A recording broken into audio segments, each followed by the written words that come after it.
Welcome to the Brotherly Ballers podcast with your hosts, Jack Vickers and Tyler Herman. Welcome in, Pod Squad, to another edition of the Brotherly Ballers. We appreciate you guys coming back to us for another one of our weekly shows here. We're going to be getting into a lot of stuff. We're roughly a quarter into the season, so stuff's starting to take shape for whether you're already lighting it all on fire or if you're making some moves. We got some waivers and, of course, more and more injuries going on. We're going to get into a lot of our start-sit questions and kind of fantasy-relevant general talk stuff. But first off, Tyler, welcome back. How's things?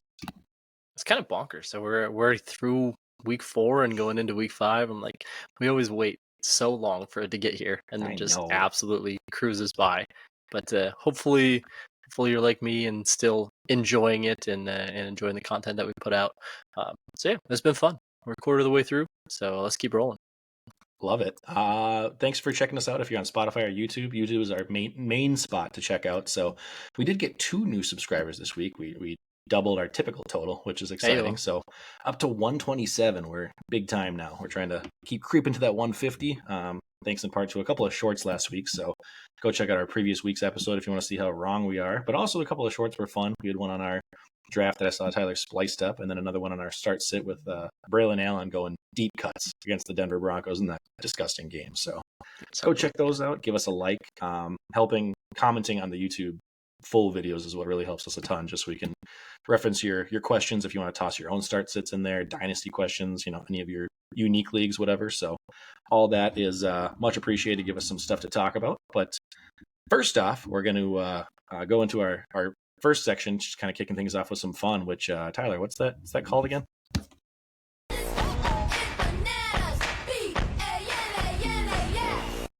I fixed the sound. Yeah, you're welcome, everybody. Thanks for the heads up. So, yeah, we evened out the audio sound quality levels. So thanks to everyone who let that happen, and hopefully you have your hearing back a week later. So this is our segment for, mainly it's going to be Jack's random ass fun facts that, not just ones that you're hearing on every ESPN or recap or football recap or anything, but ones that have come up on the deep Twitter sphere or just like bizarre ones that I'm not hearing talked anywhere else. So I save them from the previous week leading up to this episode. And then if there's ever any like wacky, did you hear about this? This will kind of be where it is. So we won't kind of deep dive them because there's not a ton that are super fantasy relevant, but it's more just a toss out. And if you have 2 cents, Tyler, otherwise I'll keep shut other than reading. So these were all coming into week 4 / midweek 4. But Brian Robinson leads the NFL in yards after contact per rush. It's 183 out of his 206 yards. So he's just getting hit early on every single play and still is finding ways to produce, which is crazy cool. Yeah, that's bonkers. That's a lot of yards after contact. So that Washington offensive line is brutal, but Brian Robinson is a man. Yeah. Another one, Malik Neighbors. We've talked a ton about him already. Loved him coming into the season just volume-wise, but he has more total air yards than the Chiefs and Commanders offenses have total. Just him on his own, more than any receiver, all receivers combined for those teams. So just getting volume in, they're throwing it downfield a lot. Love it. Another one, my boy, Jaden Daniels. Well, it's 3 now, but he had 2 out of 3 NFL games coming into the week 4 where his team has scored on every single drive minus kneel downs. Brady, Drew Brees, Peyton Manning, and Mahomes combined have done this twice in their careers over 1,094 games. So yeah, he is his accuracy is off the charts, and they're letting him do his thing. His rushing is keeping drives alive, so they're looking good.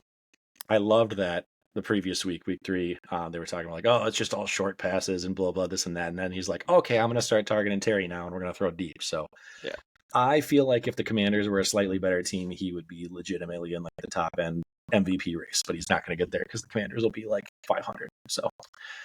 Another one I seem to talk about, a new fun fact for him every week, but your boy, Devin Singletary, number 1 in missed tackles forced per touch at 41%, which is bananas, especially for a not fast guy.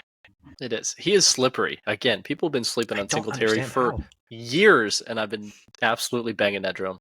I watched part of the Giants game this past weekend, and it was like every single play, it was just he would be swallowed up in the pile, and then it would just be like, and not like breaking it for 20 yards, but he would get like 6 when he was supposed to get 2, and I'm like, how? So yeah, The weird one is that Charbonnet is number 2 in that list of, again, missed tackles forced per touch. He's at 36%. So 2 names we would have never guessed coming into the season. Yep. This one I love. This is probably my favorite bananas fact of the week. But only 3 players coming into week 4 had 300 plus air yards. Guess which 3 they are?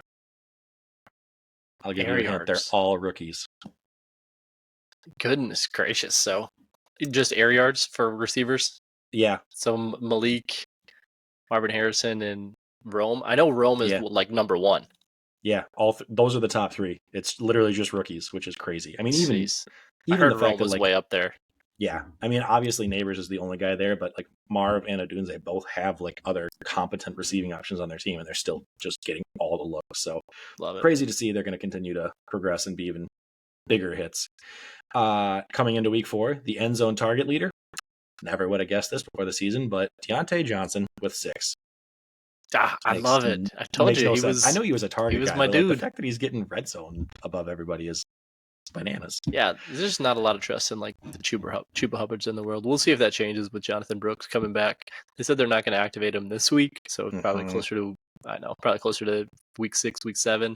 I don't know off the top of my head when their bye is, but it's a tough coming back from an ACL. So we'll see. Yeah. But love me some Deontay as long as Red Rocket's under center. Yeah. My hope is really quick. We'll talk about Brooks later, but that they're holding him out another week with the plan to like give him more time to ramp up and actually play versus that whole you start, but then you play like 40% of snaps and it's like a busted start play. So this one again coming into week 4. So now he is up to this total, but Nico coming into week 4, Nico Collins was pacing for 1,915 yards through 3 games. It's now over 2,000. So just leaving that there. He might be top 3 dynasty wide receiver. He might be a top 3. Yeah, he's wide receiver 1 in the season now, and it's only going to get better considering Diggs is going to, not last forever. And it seems like I thought it was going to be a closer split between him and Tank because Tank was all explosive last year, but now it's just Nico's getting everything. So tied to CJ Stroud, it's a good look. So yeah, get him. It's probably already too late, but now is like your last chance to get him if he keeps doing what he's doing. Last few here, the Jets had 9 touchdowns through 3 games this year. It took them until week 11 last year to hit that total. So just let that sink in a bit. Yikes. Last 2, Gus Edwards missed tackles forced per rush. Tracking this based on, I think, minimum of 25 touches per running back. So guess what his percentage is of missed tackles forced per rush? I have no clue. 0. Not 1. Never. If you touch Gus Edwards, he has gone down. You just, I couldn't believe that. I was like, God, you don't break anything. Like, crazy. Come on.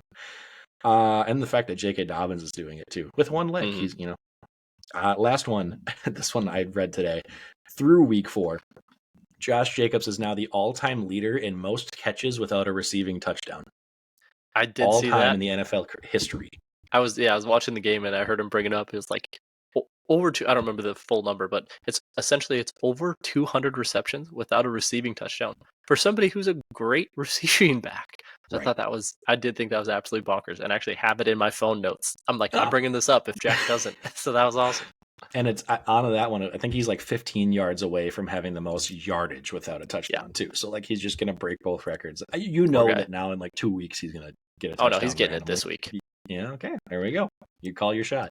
Yep. And that is the end of This Shit is Bananas. So let us know if you come across. Let us know if you come across any crazy fun facts that you want to toss out, because we're bored and hunting on Twitter a lot for this kind of stuff. Facts. All right, well, moving into another one. We're going to let Tyler kick off the NFL news with the Vikings 60-second synopsis. Oh man, that was I don't know if you can call it a fun one. Getting away with this.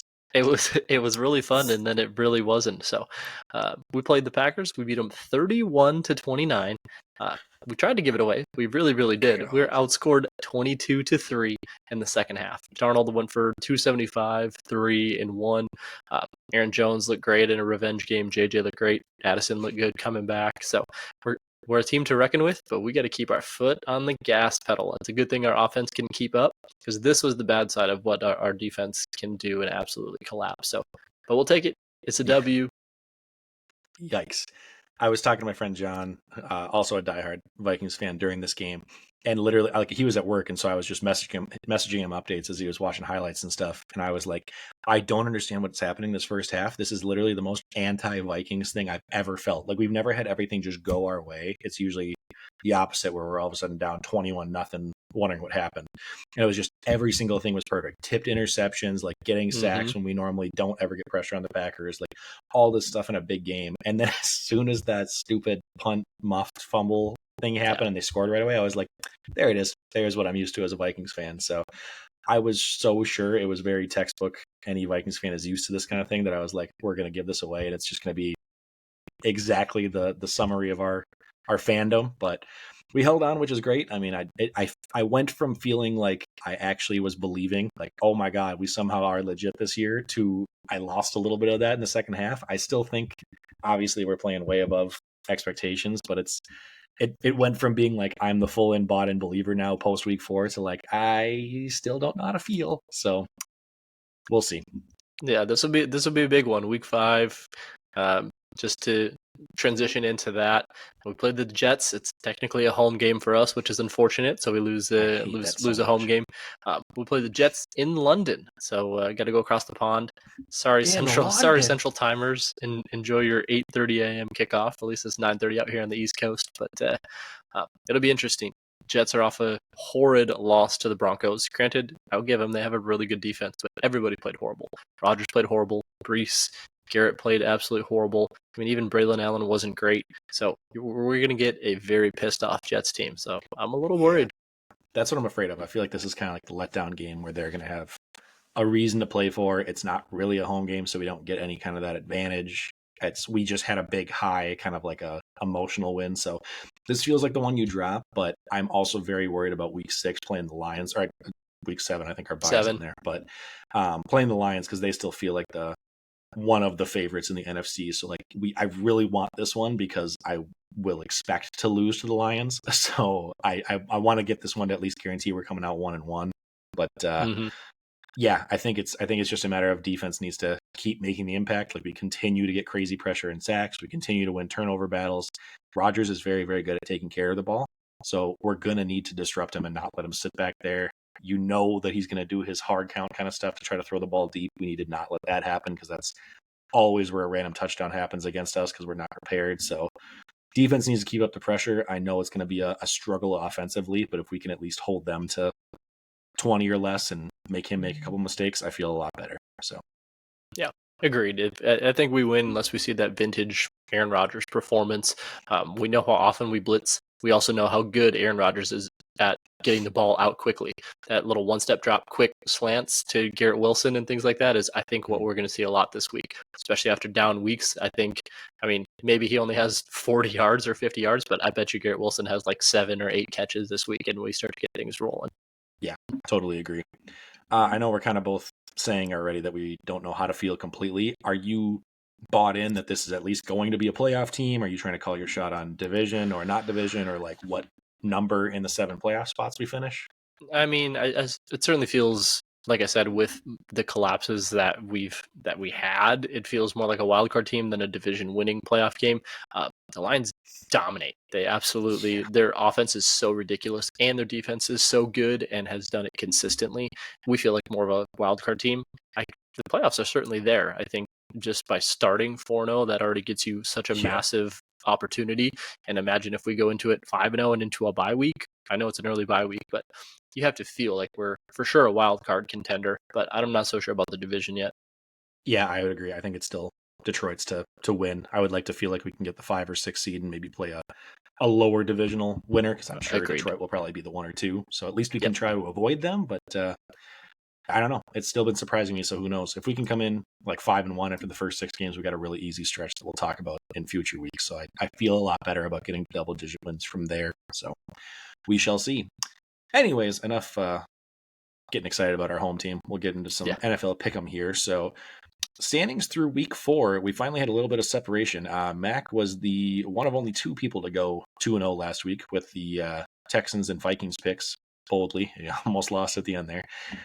Joe, me, Tyler, and Nate all at 4-4 after 3 of us going 1-1, and Nate getting both the Titans and Cowboys right. Pittsburgh let Joe down, Rams let me down, and Cardinals let Tyler down. So then we got Nick and Foster at 3 and 5. They both split 1-1 as well. Take that, Nick, for picking the Packers against your Vikings. And Connor just continuing to struggle. I mean, he's a Packers fan, so I feel for him there. But Packers and Jets, he's just can't let Rodgers and the Packers go. They just let him down to 2 and 6. So what do we got for week 5, Tyler? Yeah, we got a lot of overlap, so there's not going to be a lot of movement in here. I know this is crazy. So I'd already put all of mine in, and Jack texted me his right before we got on, and I was like, "You got to be shitting me!" Yeah. I'm like, "Of course." So we both have the Bears over the Panthers and the Broncos over the Raiders. Nick also has Broncos over the Raiders, and then we're seeing a lot of Patriots over the Dolphins. Granted, they looked absolutely terrible with any of these quarterbacks under there, but still pretty risky. So do but the Patriots. Right. But you got to pick them out at some point. So, I mean, it's truly a coin toss game. And technically, the Patriots, I think, are favored. And on pick 'em, it's like 55% to 45%. So, I mean, no better time, I guess. So, Nick, Nate, and Mac all going with the Pats over the Dolphins. Foster, Connor, Joe all going with Seahawks over the Giants. Can't hate that. Mac and Foster jumping on the Green Bay bandwagon over the Rams. Connor's taking those San Fran over 49ers. And then Joe is with Jack and I on the Bears over Panthers. Yes, I'm a big Giants and Dolphins fan this week, it turns out. I love the Seahawks pick, obviously. They were going to be one of mine, but I've already used them. And Patriots and Dolphins, I just don't want to take a coin flip on that because that feels like it's going to be a 14-10 type of game. And I'm just hoping like a Tyreek touchdown decides it. So not a lot of great feeling ones this week, but we'll see. Hopefully, I mean, I will tell you, Tyler and I are still going to be tied by the end of the week, but hopefully we get some dispersal beyond that. So, Minnesota bye sports, weeks will start to change it since that too, and those teams that are wasting the big teams early versus trying to save them. So technically, Seattle is my best team that I've already used, and they don't feel like a good team. Yep. So Minnesota sports season long pick'em. I'm doing a little rougher on this one. I'm liking the other pick'em better. Last week was a rough one for me. I went up to 35 points total, and Tyler's at 39. The leader got out to 44, so still kind of keeping that strong lead on Tyler, and I'm falling away quickly. So I'm going to make some shaking things up here. There's a lot of them. I wasn't even trying to be spicy, but as I started going through them, there was a lot where I was like, ooh, this could go either way, or I'm kind of leaning the upset pick. So running through them quickly, we've got, I should say, the Bucs winning, Vikings. I have the Panthers currently just because it says it's 18% versus Chicago, and I feel like that's a lot closer than that. That's kind of like that Raiders-Panthers game a couple of weeks ago at 92-8. So leaning Panthers just to try to steal one. I've got the Ravens. Dolphins, 49%, technically the underdogs. I'm just rolling with that. I think it's given a little too much credit for the Patriots, even though the Dolphins have been rough. I'm picking the Commanders. I have the Colts right now. I honestly feel a little bit better about it if Flacco plays because it seems like the offense moves a little bit more. But assuming Jonathan Taylor plays is a big one too, so I may flip-flop on that one. Bills versus Texans is an interesting one. I am going Bills for now, just at 59%, so a slight favorite. If Mixon plays, I might lean a little bit more Texans, so we'll see. A lot of injuries this week that we're kind of watching. Broncos are currently the underdog versus the Raiders, 45%. I hate both teams so much, but I think the Broncos defense is just better. And now with Raiders, Devontae Adams doing his injury holdout, I think I'm going to lean Broncos there. 49ers, Packers, Seahawks, nothing exciting there. Pretty chalk. Steelers at only 47% versus the Cowboys. This is partially just because the Steelers defense has been so good, but the Cowboys now just lost Micah Parsons, and they just haven't looked really themselves all season. So it seems like a low-scoring game that the Steelers will outlast here. And then the Chiefs, rounding it out with an easy one. So, Tyler, do you have any thoughts on the toss-up ones or any different picks? No, I went through mine earlier today, and I felt like I was going spicy too because I have the Panthers in mine as well.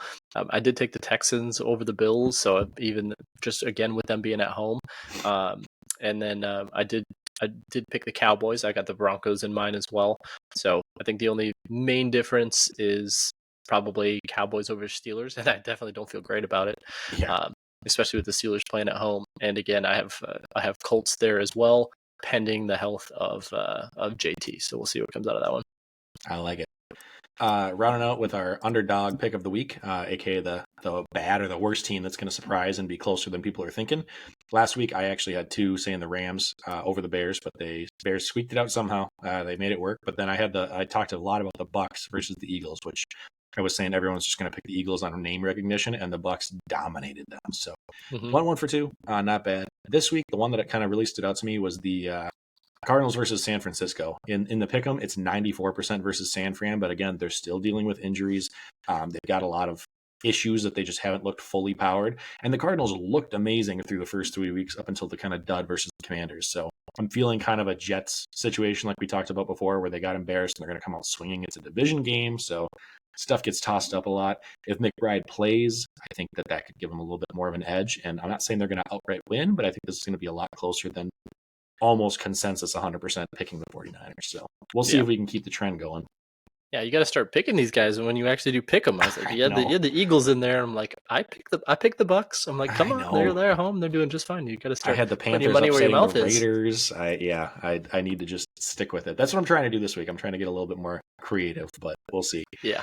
Cardinals are plus 7.5, so they're getting over a touchdown at San Fran. And I'm like, I get San Fran's defense, it's good, but Arizona's offense can keep up. And also, if Arizona's behind, they're good enough passing to be able to correct reduce that 7.5 backdoor cover. Yeah, so down 14 into a last drive, and they score at the end to make it. Exactly. It wasn't really a 7-point loss, but hey, that doesn't matter. All right, rounding it up with bomb squads and butt cheeks. Tyler, if you want to rattle through what we're looking at there. I hate this league. Jack is really, really good. The goal is to have the most wins or the most losses, and Jack is 6-6 through the 4 weeks. So he's having a lot of fun. Just driving me crazy. Yeah. So week 4, Jack went 1-2. So Seahawks got their win, or the Raiders got their win. Yeah. Yes, as well to go to 1-2. So week 5, you got the Bears. You got versus the Bears, the Broncos, and the Giants. So this is really fun. They're all winnable. And guess what? We've got double head-to-head games. Two of your guys are playing swing. 2 of mine.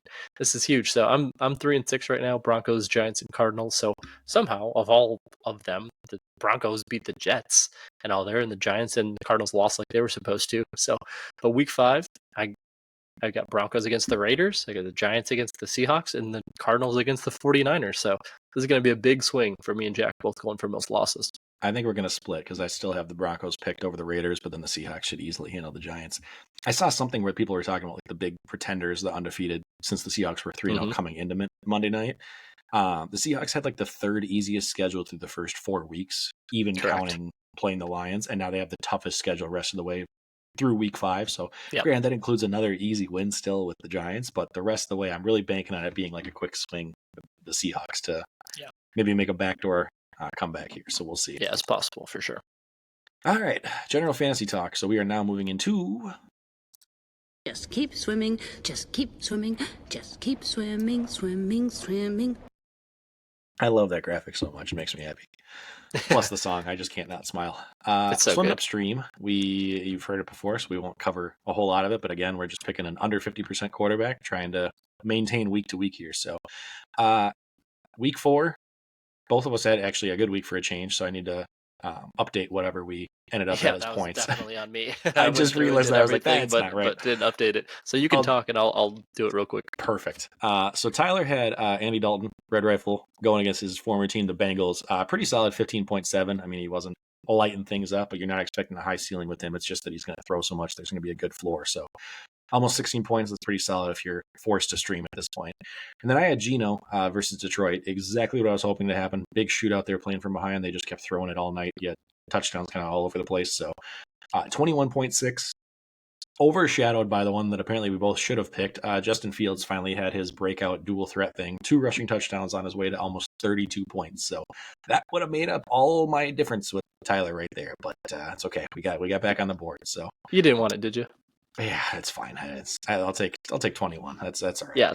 Yeah. So the 21.6. Yeah. So I'm still at QB7 at 71 on the year, and then so you're at 60, 59.9. So that puts you somewhere 1, 2,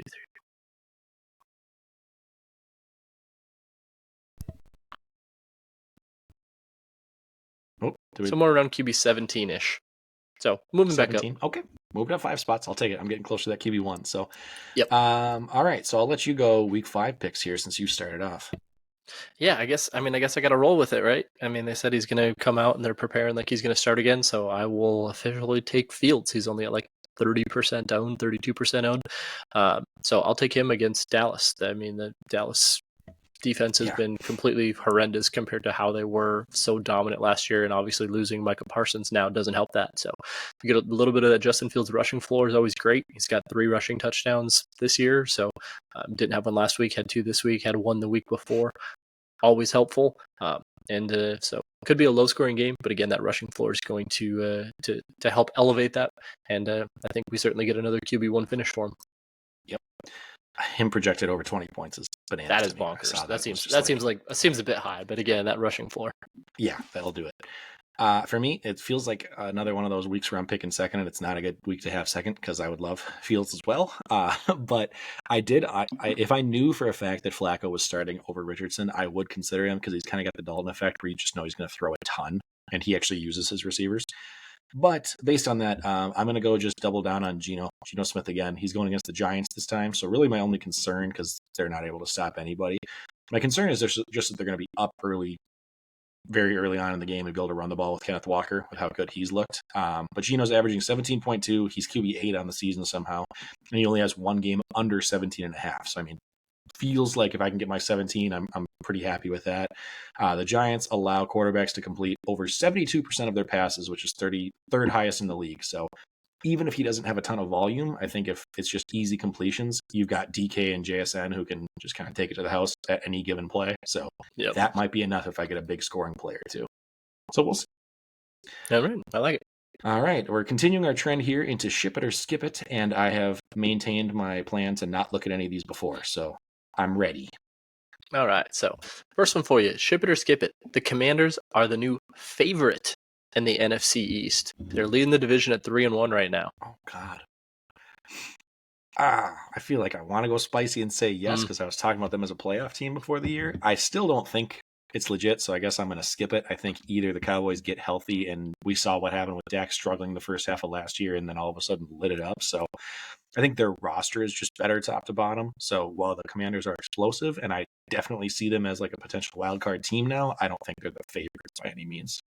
Yeah, they're still the 3rd betting favorite behind the Eagles and essentially tied with the Cowboys right now. So essentially 2.5 to 1 compared to Eagles are 1 to 1. They're plus 100. And we forget the Eagles have been missing AJ Brown and then Devontae Smith now too. So I mean, like they also just need to get healthy. So yeah, I'm out on that one. And Jalen Hurts has been bad and is actually in here. So I'll jump to it just since it's a good transition and I don't ever have those. Obviously going to buy this week, but going into week 6, you can bench Jalen Hurts after his bye week against the Cleveland defense. He's had 10 and 16 the last 2 weeks. Yeah, that's awful. I don't know that I can't imagine you're going to have a better option unless you went and snagged Darnold or Baker off of waivers. So, I mean, if you got one of those, I'm good with it. I'm totally fine with benching him just off that tough defense. But I just can't imagine the draft capital wise that you really have any other legitimate options. So if you do, I am full in support. Yeah, I mean, certainly you could have rounded out your draft with Sam Darnold. I mean, again, and you've been agonizing over who to start each week just because Jalen Hurts is Jalen Hurts, but Sam Darnold has been playing that. So if you go straight up with that, I guess that's not fair. Darnold versus the Jets. We've got a yeah, that's not. Yeah, I was going to say I could put them head to head for next week, but naturally they're on a bye this week. We're on a bye next week, so bad example, but you know what I mean. So you've probably been agonizing over it. Yeah. So next one for you, the Jets are not a playoff team. I will ship this one. I was out on them at the start. I actually had the Dolphins and the Bills as the top 2. I think I had the Jets as 3. So I just didn't agree with the hype. I think Garrett Wilson has not been what everybody expected him to be, even with a sort of competent quarterback. The Rodgers of old is not this current version of Rodgers anymore, and I don't think their defense is enough to overcome that. So I fully believe in a competitive AFC team or conference where the Ravens and the Bengals are both going to be clawing to try to get back into it. I don't think the Jets make it. Nice. I like it. 2 more for you. 1 more benching. The Browns are to the point they need to bench Deshaun Watson. Oh, God. Yeah. We got Jameis waiting on the bench. So, I mean, it would be interesting. At least I think all the weapons would then be more usable. Like you get some volume. So I think from a franchise and management standpoint, you can't because there will be riots in the street based on the financial and picks wise stuff that you gave up in the trade. So would I like to see it? Yes. Would I think it would help fantasy wise? Yes, but I don't believe that they will do it. So I'll skip it. Agreed. And last one for you. the Chiefs need to trade for a wide receiver after what happened to Rashee Rice now. I am fully in on this. I don't think there's anybody else that's really going to step in and fill the gap that Rashee has been doing. I think Xavier Worthy had a nice week one. It was a cool story, but it hasn't really happened since then. Juju Smith isn't a thing. Obviously, they're already missing Hollywood. So this seems like a good situation for like a 1-year rental type of thing to go and push back. So I know a ton of people are talking about Tyreek Hill with the Dolphins season imploding. I don't think that's ever going to happen. The Dolphins will just hold on to him and pray that Tua comes back next year. But this could be very interesting with today's news with Devontae Adams asking for a trade. I think he could be very, very interesting. I also see like a DeAndre Hopkins pre-trade deadline being a potential possibility. The Titans aren't doing anything really this year, so I think that could just be like what type of older receiver can we get for a minimum acquisition to make plays in the playoffs, and that's it. I think they'll be good enough to win without anything really in the meantime, but come playoffs, you're going to need some real weapons, especially if Kelsey's kind of still sort of being used. Yeah, agreed. And just because it's a fun victory lap at the end here, Zamir White, is he officially benchable? Oh God, yeah. It's rough there. Told you guys.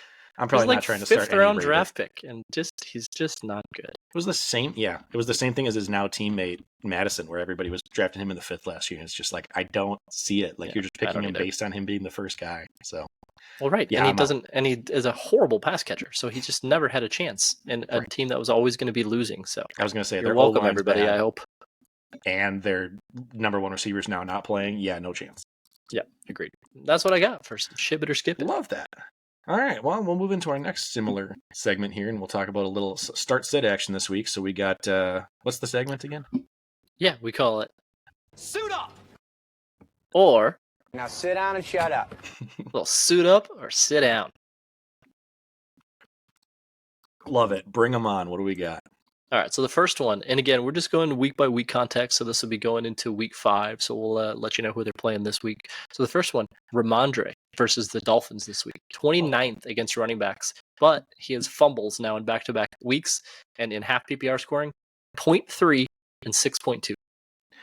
Yeah, that's rough. I mean, I lean that this is a get-right game for him just because it's going to be low scoring. I think the only thing that I think we'll say is spicy is that I could also weirdly see as a bold take Antonio Gibson being flex-worthy this week because I think they're going to use both of them, and Gibson's continued to eat into the workload. He's being used more like receiving as well, but he had like 60-something yards this past week. So I think they're going to both be – I see a situation where they're both going to be more flex-worthy rather than one as an RB2 and the other one's benchable. So I guess for that reason, I'm still in based on how bad he's done. I think this is a week where you can suit up. Suit up! Yeah, not bad. Careful, everybody, on that caveat. Ramondre did come out of this game with an ankle injury. So in the first quarter, and Antonio Gibson had a massively long catch. And again, that's why they brought him in. Ramondre's always been okay as a pass catcher, but that's why they brought in Antonio Gibson. So if Ramondre is out, Antonio Gibson's going to get a whole lot of work. And he's going to be an instant, absolutely flex. Yeah, flex worthy or even RB2 is exactly right. All right. Next one for you. Javonte Williams versus the Raiders. 25th first running backs. Had his best week, 16 for 77, and had 2 catches in week 4. So what are you doing?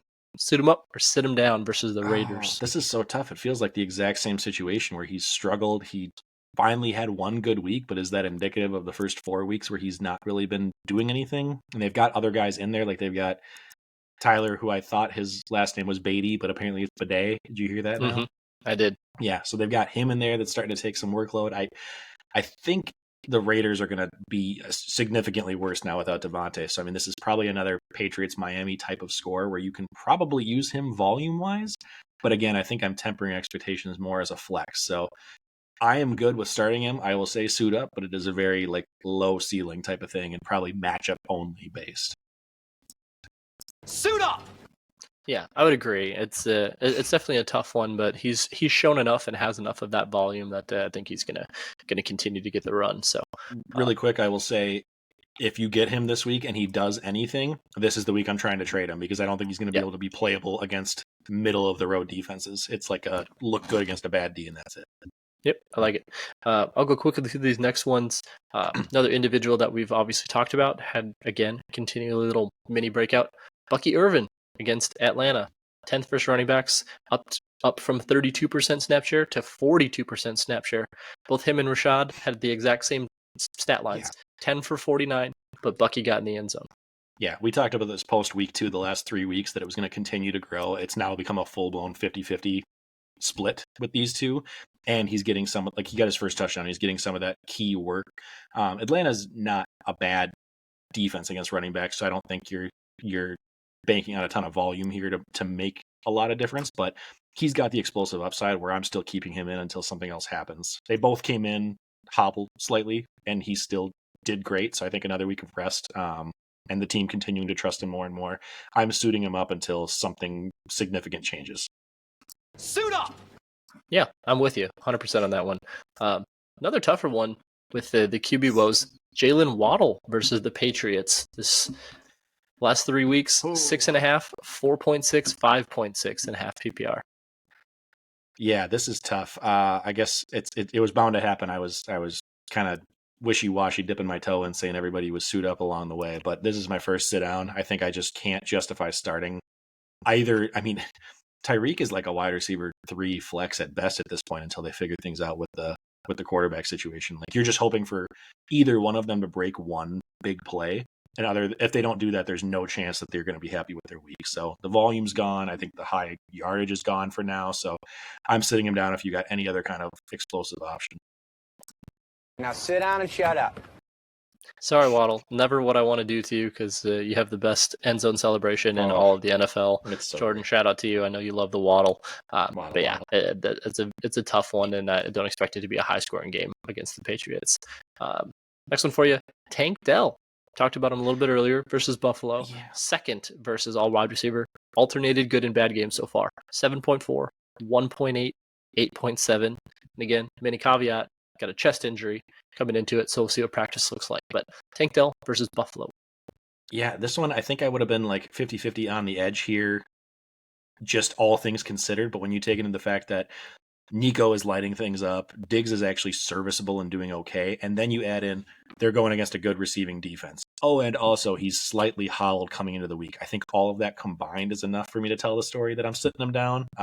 If it was only a couple of those 3 to 4 things, I'd be in for the explosive upside, but he hasn't fully shown it yet, and it's been everybody else each week. So I'm personally sitting him down. Now sit down and shut up. Sorry, Tank. I'm with Jack on this one. Last one for you. Darnell Mooney for the Falcons versus the Bucks. He's starting to look like the dude in Atlanta. 16.3, 10.6, 7.1 the last 3 weeks. You trust in Darnell Mooney versus the Bucks this week. This is the toughest one for me because I am believing in the Darnell Mooney mini breakout, but I don't know that I believe in Cousins to be sustainable for like big fantasy production is the tough part. I think for me, all that this is going to come down to is if the Bucks continue being explosive on offense and put up enough points where the Falcons are going to have to throw to keep up. So I think for that reason, I'm okay with slotting him in as a flex if you don't have, a plethora of options. He is explosive. He is great when he gets the ball. So it's just banking on enough targets coming his way this week. So going against a red hot Bucks team, I think I'm in for it. So I'm going to go back to suit up here. Suit up! You heard him, Darnell. Suit up. Do your thing. I'm a Falcons fan as well, so let's I knew do you it. were. I've definitely liked what I've seen. So that's what I got this week. Love that. All right, we're going to move into some league-specific stuff. So again, like we talked about last week, we revamped a few of our segments, so we're not going to go super deep dive on every single unique league, but we are talking kind of broad picture here. So real quick, we got our little 2-minute segment to be able to shout out our own leagues, either what grinds our gears or what we're happy about. So Tyler, how you doing? Hey, how you doing? I love it. I just watched Friends yesterday, and it's Katie's favorite show. So Every day. We literally fall asleep to it, no joke. So I've seen every Friends episode at least 15 times, and that's not a joke. So I love it. Yes. For me, I don't have a lot, so I'll let you take the floor. But mine was pretty ho-hum. I had Lamar and Derrick Henry. I have them on the same team, so they obviously balled out for me. Made it real easy to just be like, oh, cool. Thanks. I won. First carry, 87-yard touchdown. Really, really appreciate it, Derek, for getting there. So I was 8-3 across my 11 leagues that I have. Most were decided before Monday night, so just got to enjoy it. Way better than Anthony Richardson, some might say. Anyways, for me, I weirdly am continuing the undefeated trend in best ball. I'm 4-0 somehow, which is so weird because I'm like, just don't touch anything. Yeah, you're either 4-0 or 3-1. I know you're right behind me because I'm 2 L's. 3-1. 3. So yeah, Tyler, the last year's defending champion, but I didn't even make the playoffs last year. In this league where I'm used to having control and making moves, I just have to sit back and watch it happen. Then I just go, oh, cool, I won. So hanging in there. Pretty solid for that one. I'm happy. And then in our home league, I finally got my first win because we do our matchup against another opponent and then our matchup against the median. So top 6 scores get a second win. I finally beat an opponent this week, which is great. Despite having like third most points coming into the week, I was like 1-5. Now I'm up to 3-5. So we're getting back in it. I was missing Pacheco, Devontae Adams, Trey McBride, and Mostert, as well as Jonathan Brooks, who's still on the IR. So that was my 2nd, 3rd, 4th, 6th, and 8th round picks. So it's been a great season so far. I'm just trying to hang in there and survive. But yeah, so it was a little bit of a light spot in my weekend. And then quick shout out to Joe Hawkins, who, if you're listening to this episode, he made me sweat with Jameson Williams coming into Monday night and almost upset me in Dynasty. So that would have been rough. Very nice. Anyways, that's how I'm doing. Moving into our Gilly section here, we're going to be talking about anybody who's in Guillotine leagues. So not our specific league, but just kind of more broad advice overall. So really quick, I'll route out the top 10 most cut players from the past week across all Guillotine leagues, and then Tyler can kind of give some 2 cents here on what we're doing for bidding, holding on to our stash of money, kind of just what we're looking like. Now that buys are going to start too, it gets tricky. So top 10 most cut players: Kyler Murray, Roman Dunze, Devin Singletary, Devonta Smith. No surprise with the injury. Kyle Pitts, I picked him up and got a 0, but I survived, thank Christ. James Cook, Devon Achane, Zay Flowers, Josh Allen, and Breece Hall.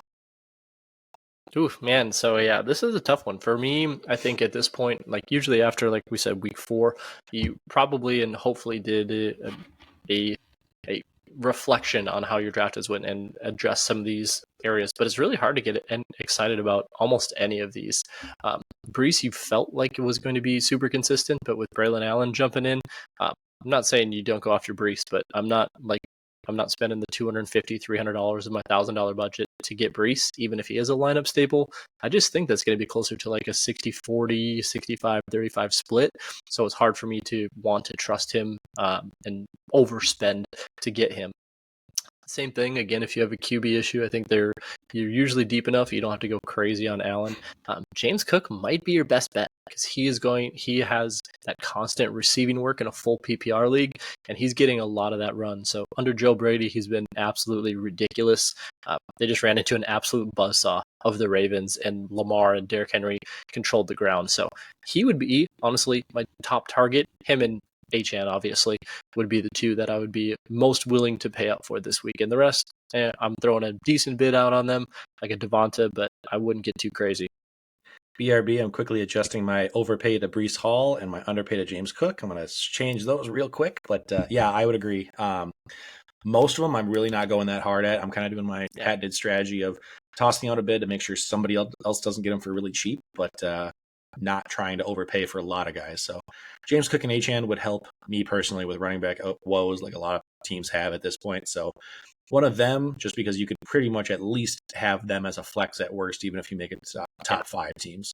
Devonta Smith, I will say as a caveat, be very careful because A, him coming off of an injury, but B, with them having a bye this week, somebody is going to spend a lot of money on him and then go, oh shoot, I needed a receiver and I still need a receiver. So don't be that guy. Now that buys start is where it gets tricky, and the people that don't pay attention, it becomes clear when they start to drop off. So I try to look like 2 to 3 weeks ahead on bye weeks. If I'm like, ooh, my one and only quarterback has a bye week early, I'm going to grab a guy for cheap now that has just a good week 7 matchup, for example, and then just sit him on my bench and wait. So I don't have to try to overspend for an Andy Dalton or a Derek Carr type later. So start to look at those.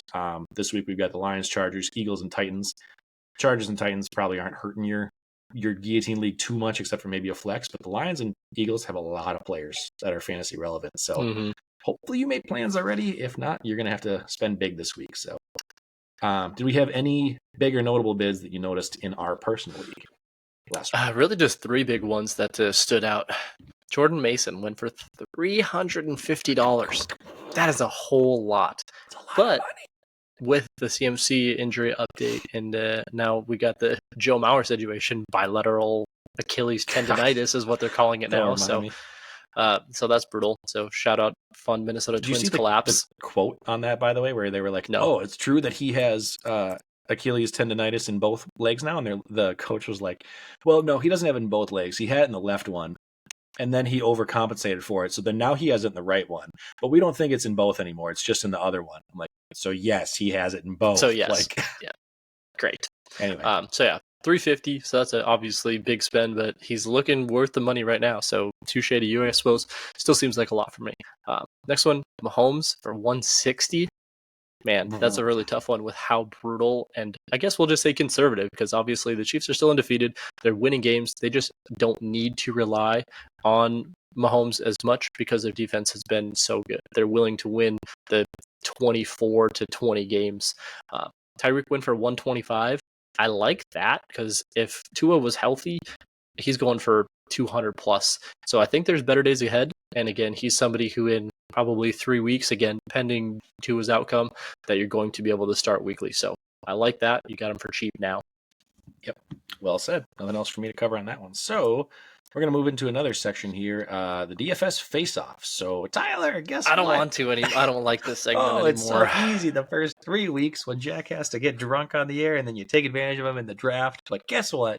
Jack won finally. It wasn't even by a lot either. So finally got on the board. 4 weeks in. Tyler's got 3 wins. I've got 1. I've got my winning streak started here, so we're going to keep it going. But the only notable one that we had as far as crossover was we both had Rashee Rice, and he got 0. So that was poor Rashee. Yeah, we both had one other 0. I had Christian Watson also get hurt on the first drive. Also, high ankle sprain out for multiple weeks. I'm like, all right, those are the 2 of the fastest wide receiver zeros in a full PPR league that you could possibly have. Done. So that was not the ticket.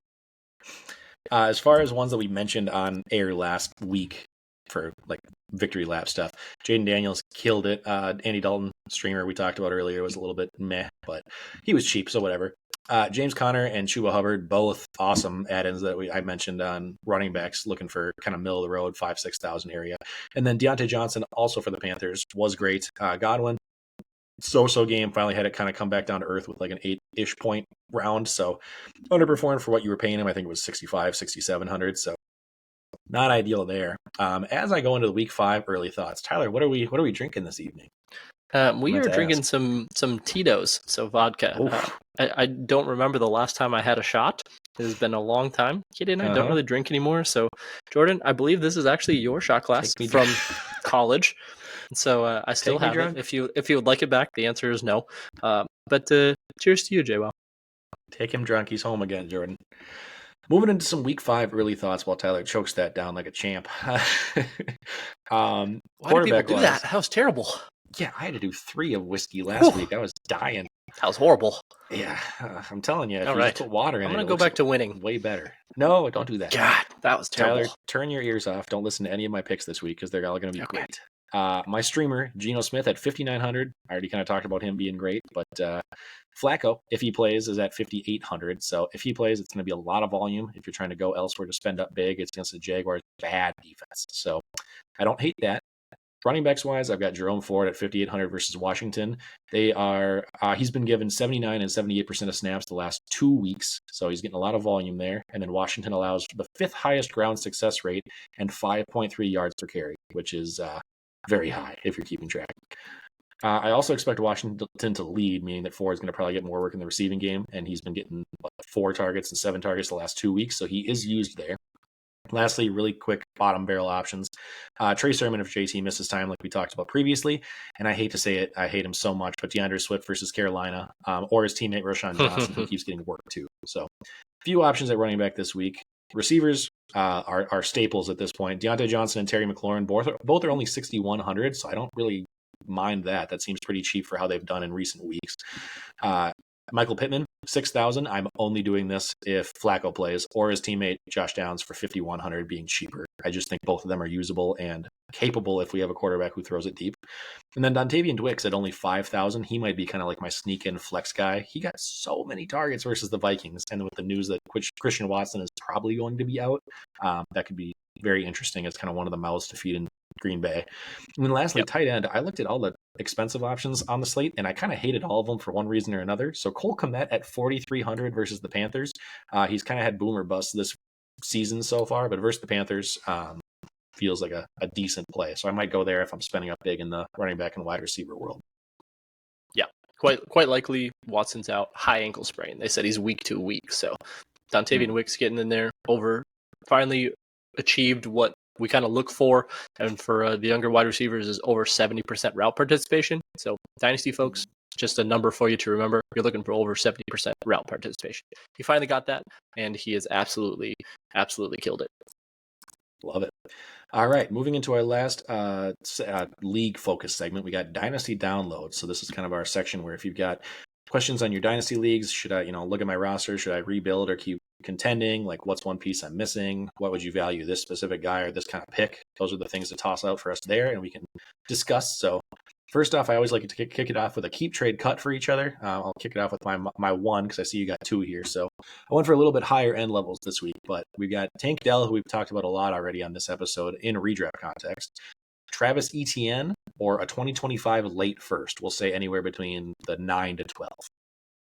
Oh man, that's a tough one. I'm probably still. Yeah, that is actually a really tough one because Tank had a little kind of mini breakout as well. And there have always been concerns that the Jaguars didn't want to overload Etienne. But I'm probably still going to keep Etienne. I still think the running backs are really hard to come by. And he's going to be likely more usable than any type of late first round pick. And then Tank Dell. So as tough as it is, I'm probably keeping Etienne. I'm probably trading Tank. I'm probably cutting the late 2025 late first. And I think that's probably kind of spicy because I love the 2025 draft class. I think I have, in one league, I think I have 3 or 4 first round picks. For those that don't know, 2025 is going to be the year of go get your running back because this last class was only so good with running back. It was actually relatively poor beyond kind of Jonathan Brooks. But they're going to go pretty early. So it's tough getting a solid late first. So I'm going to keep Etienne, I'm going to trade Tank, and I guess I'm going to cut the 2025 late first, but I don't feel great about it. Yeah, I think it makes most sense because at the end of the day, you're hoping a late first in a 1 QB league turns into a Tank Dell type of thing. So give me the player that's at least proven it better. And I think better days are ahead in a year or two once it kind of phases out. So, yep. All right. What do you got for me?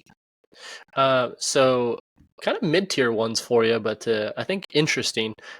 This first one just kind of feels really interesting and really odd, and a couple individuals that I've never really been high on, but seem to be usable for some individuals. So Jameson Williams, a 2026 mid-first round pick, we'll say 6, 7, 8-ish, and T. Higgins. Oh, that's so tough because I know these are all people that we just hate. I was going to say, I've never been a T. Higgins guy, so this is so tough for me. I think he's the guy that's been talked about either being the one in Cincinnati or moving from Cincinnati for the longest time, and it still just continues to be the exact same situation. So I'm probably lowest on him more than I should be. At this point, I think my lock, no matter what, is trading Jameson Williams because his value is at an all-time high. So whether I believe in him or I don't, I think he's the one you can get the most for out of these 3 things. So for that context, I'm okay trading him away and trying to get something else if you're not a believer. If you are, by all means, do what you got to do. I just have never. It's just a tough with the boomer bust guy. I just don't think the volume's going to be there to ever rely on him consistently. So I would trade him just for volume wise. And I guess I'm keeping T over a mid 2026 first just because it's 2 years out and we're talking about middle of the road. Like, it's tough to project how a team's going to finish a year and a half away from now. So I guess I'm keeping T on the basis that maybe he leaves once they pay Jamar big money and he becomes a 1 somewhere else. I don't love it. I could kind of flip flop those two, but that's kind of where I land. Yeah, I think that's totally fair. Like I said, I've never been a T guy, and he seems to kind of get the volume, but it doesn't ever seem to be like he's going to get into the upper echelons of turning into like a wide receiver 1 that you're looking for. Yeah. And JMO's just too much of a big play kind of boomer bust guy. 2 catches for 74 yards and a touchdown just isn't consistent enough for me. So we'll see. The last one for you. I think this one's really interesting, and I'm curious. Yeah. This one kind of comes into age, kind of comes into pedigree. So Xavier Worthy, Zay Flowers, and George Pickens. A couple individuals with great QB situations, but maybe a little buried on the depth chart, and a couple with suspect QB issues. I guess not QB issues, but more so scheme fit where they're much more inept to running the ball. This one, I think, it is weirdly clear to me in a context of just, again, I'm basing it off of value. Like, I think of the three of them in a vacuum, I like George Pickens the most. I think based on valuation of how the three of these are seen, that kind of dictates what I'm going to leave it at. So even though I'm not necessarily saying I hate Zay Flowers more than Xavier Worthy, I think he's the cut for me, being Zay Flowers, just because Worthy's value also seems weirdly high. And I think you could get more for him with the whole Rasheed's going to miss the rest of the season now, and this is going to be Xavier Worthy's team. And then, like, we talk about Rasheed being potentially suspended beginning of next year. So, I mean, maybe Worthy develops that rapport with Mahomes and somebody can overpay for that right now. I think I'm keeping George Pickens regardless, just because I believe in him more than Xavier Worthy. So I think it just comes down to Worthy and Flowers. And of the two of them, you can get more value for Worthy at this moment. So if you use your first round pick, middle of the round, I get not wanting to move on from him right now, but it's worth shopping to me because I think somebody else will overpay for that. Oh, he's going to be Mahomes' number one guy. And I think it's going to turn into the rest of the season as just a collective instead. So yeah, that's actually the same exact route I went. I'm keeping Pickens. I'm trading Xavier and I'm cutting Zay because, again, Zay just has a tendency to disappear in a scheme that absolutely favors the run, not only by the running back but by the quarterback as well. So I'm 100% with you. The original one on this, instead of George Pickens, had Brandon Ayuk, and that felt too high. Like, that felt like Brandon Ayuk was the absolute answer I'm still keeping over that. So I took him out and semi-tiered down to George Pickens, just again with scheme fit, and it was still George Pickens for me as well. And so I was like, I can't imagine. But yeah, this first three list was Brandon Ayuk tough. And then Zay and Xavier, and I'm like, that's not close for me. Pickens is a trade for target to me right now, just because I think 100%. He's undervalued because he's had the routes and he's had the air yards. It just hasn't always completed because of QB situation, which that could change literally next year if the Steelers decide Fields or Russ isn't their move. So that's my thoughts. I would love, as a Georgia guy, I would love George Pickens on any other offense. He is absolutely one of my boo things, and I was so sad when he went to the Steelers. Yeah, I feel you there. All right, lastly, rounding it out with our listener dynasty question segment. So if anybody has ones, this is where we're going to kind of toss it out if you have a specific team. So this one comes into you from myself, but more just kind of broad, so not specifically just my player, but how should owners of aging, formerly elite tight ends like Mark Andrews and Travis Kelce, both who've been struggling this season, how should they feel right now? Is the time just up where you've just lost all value? Are you stuck holding on to them because you can't get anything better? Does it depend if you're a contender or a rebuilder? Like, what's your 2 cents on all that? Yeah, I think it definitely depends on your team context and if you're a contender versus a rebuilder. Andrews, I think you've missed the window. I think it's already over for him, unfortunately. He had one target, hit him right in the hands this last week, and he dropped it, and they never threw him another pass. So, again, scheme context and game context, they were absolutely dominating. But Isaiah Likely seems to be the dude there, or the guy that they're much more comfortable with throwing it to it and having him run routes. So I think you've missed the boat already on Andrews, so you're just kind of stuck holding the bag. I think that is what it is. Trying to trade him now, you're not going to get any type of value worthwhile, but I'm not turning around and trading him for a third rounder. He's still Mark Andrews. I'm just going to hold on to him and just ride the wave or play a streamer. Kelce now, with the Rashee Rice injury, this is where it 100% comes into team context. Are you a contender? And because he's going to be usable now. You saw as soon as Rashee went out, he had 8 catches for 79 yards or something like that. He's going to get so much more volume now than you could have ever imagined. It's going to be much more of Kelce the last 2 years of old. And again, remember, they don't have Pacheco either. So we're back to essentially the 2017 Chiefs. We got Kareem Hunt in the backfield and Mahomes and get Tyreek in there. Come on, and get Tyreek in there. We're going to trade for him as well. So be cognizant of that. Are you a contender? Are you competing now? Keep Kelce. If you're not, absolutely turn around because he's going to have a whole lot of value now after this week and see what you can get for him. I would not be surprised if somebody in contending is willing to give up a first round pick for him. Mm-hmm. That's fair. I think he's a good trade target type of thing for a contender. Like I've thought about it even in our own leagues with dealing with the Mark Andrews situation of I believe Kelce a lot more this year will bounce back. My only hope for Andrews managers like me out there is I could understand like being out on him completely if it was just like the changing of the guard, Isaiah Likely's coming in here and that's it. But other than the big explosive week 1 against the Chiefs, he's had 5, 1, and 4 points, and it's been on 49, 62, and 54% snaps. Like he's not even on the field all the time. He's not taking Andrew's place. They're not doing 2 tight end sets a ton. So like this could just be a situation of the Ravens currently not utilizing their tight end position more than it is that Andrews has been phased out. So I'm like you said, you're stuck holding because it's not worth moving on from him for pretty much anything you're going to get. But I do believe there's a chance that they say, let's start getting him a little bit more involved and let's try to shake things up. So we'll see. All right.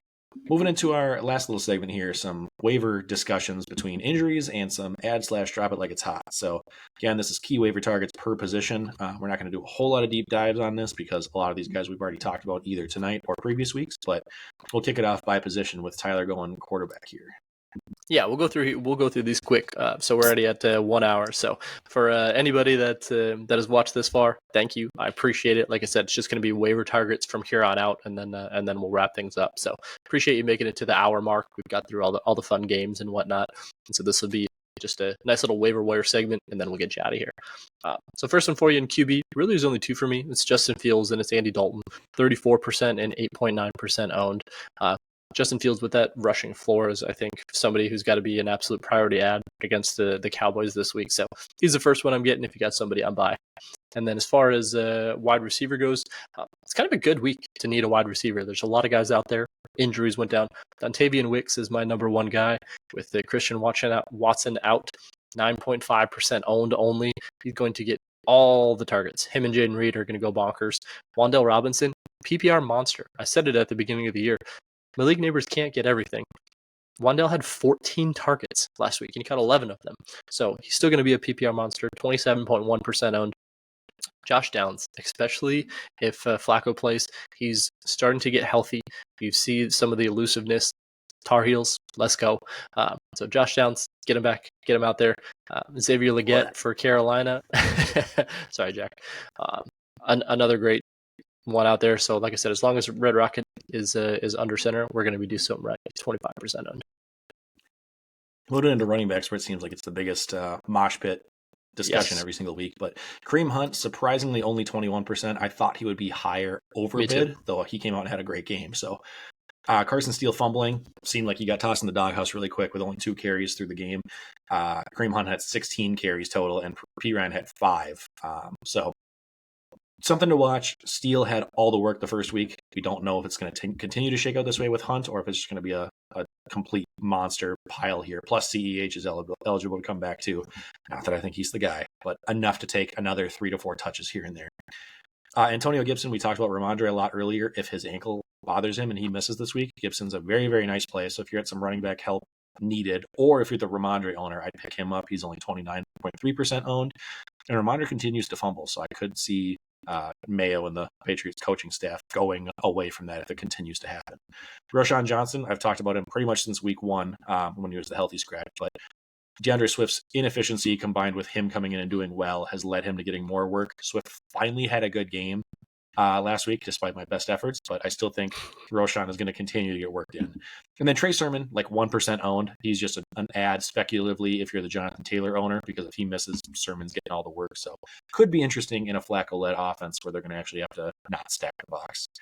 And then tight ends, just a bunch of kind of darts. Tucker Kraft, he looked decent for the Packers this past week. Tyler Conklin is kind of just that like hoping for a touchdown dart throw, and then Cade Otton, I guess. I mean, none of them are great, so you better hope you have something else, but tight end's been terrible overall. So out of those, we got my Jack's pickup of the week, around that 30% threshold. I'm trying to force myself to be that or less. So I hemmed and hawed. Last week's, though, we had Bucky Irving because he was still very low rostered. He came out, we talked about 55 total yards and a touchdown, same number of carries as Rashad.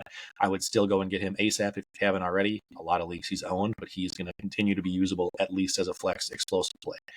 So, Jack, which win are we taking this week? Thank you for asking. This week, a lot of people would probably expect me to go Kareem Hunt because of the explosive game. I am probably in the minority here. I'm still not sold because, like I said, I think there's so many mouths that could weigh in here that Kareem's just not going to get the full workload.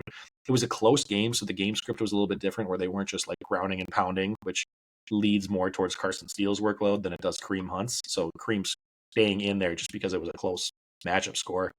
I don't think it's going to look that way every single week. I'd still pick him up because he's only 21% owned. He's worth any bad player on your bench getting dropped, but I wouldn't break the bank to get him. So for me, my power pick is actually going to be Xavier Legette, and I switched that up. I think he is just very, very interesting to me. He had all of the hype breakout coming in as a rookie. Didn't do a ton the first couple of weeks, but he's slowly gotten more snap share, gotten more looks.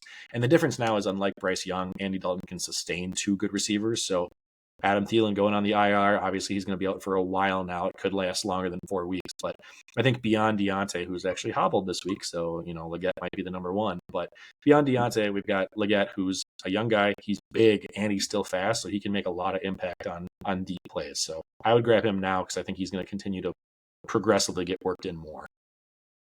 Nailed it. All right, moving in lastly to the notable injuries. So, Tyler, we're going to kick you off with quarterbacks here. Man, yeah, Anthony Richardson, we saw him leave in the first quarter with kind of that hip pointer injury. You saw him take the helmet to kind of the back and then another one to the hip a couple plays later. So they're saying he's day-to-day. He should be good. It looked worse than that for him getting hit and immediately going to the locker room. But, hey, he's a tough guy, so good for him. Russ is still questionable, still has a calf injury, so I feel like they're just kind of playing it up, but Fields just look great, so I don't know that they can take him off the field, even though Tomlin has continued to say, when Russ is healthy, he's our guy. I don't know that you can possibly do that, so maybe they're still just letting Russ do his thing, but those are the two main ones for QB. For wide receivers, a few more, but it's early in the week. This one is just definitely look bad. I will say it is good news. It is weirdly good news that we haven't heard anything yet. Rice for the Chiefs. Usually if it's a torn anything, ACL, MCL, PCL, anything even sprained when it comes to those ligaments, in an MRI immediately. The fact that we still don't know is a weirdly good thing. It might mean that they're looking at different options and seeing what the recovery timeline looks like. So knee, we're awaiting that MRI, but it looked really bad. Yeah. And apparently Patrick Mahomes hates him because he was trying to make a tackle after he threw a pick and essentially launched himself into Rashid's knee. So that was brutal. Other one for you, Mike Evans' knee, really minimal worry. He's probably not going to practice today and tomorrow. You really don't have to worry about practice reports, people, until Thursday for people that play Sunday, that is. Veterans don't practice on Tuesdays and Wednesdays. They don't do it, so don't worry about it. Evans is on Christian Watson every week. Every week. Christian Watson, high ankle sprain. He is going to be out, in my opinion, week to week, so we'll see where that comes from there. They're saying as far as the Rams, Puka is still like a month plus out, and Kupp is still out at least 2 more weeks. So down bad for the Rams. We'll see what comes of it. And then Khalil Shakir, ankle, he left the game, but he did come back, so he's questionable. Probably limited in practice throughout the week, but he should be fine. Running backs wise, we got Jonathan Taylor, who I've talked about before, mid-high ankle sprain. Probably going to be limited all week, but he's the same kind of thing as Anthony Richardson. He should play. It's just one of those where I don't think you're going to know until like Friday or maybe Sunday morning. CMC, just updates we already touched on before. The bilateral Achilles tendonitis, it seems like it's going to definitely be well more than the IR 4 weeks that we had originally planned. It's probably going to be into like, they're talking week 8, week 10, 11 kind of thing. And even then, what's that going to look like if Jordan Mason keeps doing his thing? They're not going to just have him go away. They're going to try to keep CMC healthy. So very rough for the 101 pick. Joe Mixon, ankle injury. He practiced last Friday, so even though he sat out this past week, it seems like a good sign that he should be trending another weekend recovering, another week of maybe some limited practice in. So I feel like I'm leaning him playing. More running back injury noteworthy news. Nick Chubb's 21-day practice window is now open, so it doesn't mean he's coming back. It just means that in the next 3 games, he is likely to be active. I expect them to take most of that, and he's probably not playing until week 7, but sooner than some people may have expected. So while I don't think he's going to be back to full workload right away, and they'll use Jerome Ford, especially in what's likely going to be a lost season for the Browns, it is interesting that we're going to at least see Nick Chubb in some way, because otherwise if he doesn't play by that week 7 mark, he's basically shut down for the season. So, and then lastly, Jonathan Brooks, like Tyler talked about earlier, the window is not opened yet, meaning we thought he was going to play week 5 now, but he isn't. So that's unfortunate, but they said that he's very, very close to ramping up. So sounds like it's going to be a week 6 expectation. Like he should be back in the next Panthers game. So the hope is that they're using him more full workload rather than like bringing him back just to have him do 50% kind of thing. So good sign there, hopefully in the long term for the explosive rookie. And then tight ends wise, the only one really to notice or talk about is Taysom Hill. He has a new chest injury, and what I mean by that is he had a previous one he dealt with early in the season. This is a different one, and they stressed it had nothing to do with the other one. So came off the field, was sitting on the bench holding his rib and side chest area. So he is now just day-to-day. I would assume he misses this week, and really the only thing that matters, because I hope to God you're not starting Taysom Hill as your tight end. The only thing that matters is I feel a lot better about Alvin Kamara this week, just getting all the volume and not getting vultured at the goal line. So that's it for injuries-wise. Cool. Well, we did it. We're done with the whole show. So thanks everyone for listening again. I think that wraps everything up. If you have thoughts or questions, please let us know. If you want us to discuss anything about any of your leagues or teams specifically, or if you got some hot takes for us, please comment those. We'll have a couple more shorts coming out into the week. And sorry we didn't get to the draft. We're still kind of working out our new segment kinks, trying to bring you more actual fantasy relevant stuff instead of just Roush baiting about our individual leagues. So more to come as we kind of figure that out. We will hopefully bring the draft back next week, which is replacing your car horn with different sounds that would be the best for your car vehicle of some kind. So let us know if you have any early picks for that. I think that's all I got. So Tyler, you can send us out. Yeah, we're good. I appreciate everybody listening as always. So appreciate all the comments and things like that we've gotten on the videos so far. So those are always great to see. So appreciate all the friends of the show as always. Minnesota Sports, we always appreciate the support. And so you guys have been great. So thanks everybody. Until next time, Pod Squad. Peace out. Goodbye. Thank you for listening to the Brotherly Ballers podcast. Check out more content on youtube.com/@thebrotherlyballers.